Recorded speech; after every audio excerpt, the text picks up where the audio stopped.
Hi అందరికీ. ఈరోజు మా ఆయన పుట్టినరోజు. Happy birthday to you Pravi. అయితే ఆయన ఒక ఇష్టమైన స్వీట్ సేమియా పాయసం కాబట్టి ఒక డ్రెస్ గిఫ్ట్‌గా ఇచ్చి సేమియా పాయసం తినిపించి ఇంకా షాప్‌కి వెళ్ళిపోయాడన్నమాట తను. ఉట్టప్పుడు టింగు టింగుమని టైం దొరికితే బయటకెళ్ళేవాళ్ళము. ఈరోజు అస్సలు టైం లేకుండే. కలిసి గుడికొయ్యేంత టైం కూడా లేకుండే. తను ఒక్కడే గుడికెళ్ళొచ్చాడు ఊర్లో.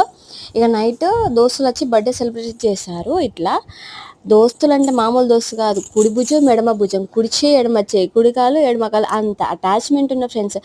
ఫ్రెండ్స్ అంటే అన్న అన్న అంటూ ప్రాణాలైనా ఇస్తారు. ప్రవీణ్‌కి ఏ పని పడ్డా చిటికెలో అందరూ కలిసి పని చేసేస్తారు. మా ఊళ్ళో నచ్చినది ఏకైక విషయం అంటే ఈ గ్యాంగే. పక్కా చెప్తాను. ఇక నా ప్రవీణ్ స్పెషల్ డే ఎట్లా గడిచిపోయింది. నచ్చితే లైక్ చేయండి అండ్ బర్త్డే విషెస్ మాత్రం తప్పకుండా తెలియజేయండి. చిటిమా నాన్నకి హ్యాపీ బర్త్డే చెప్పు. బా చెప్పి happy birthday to you Anu.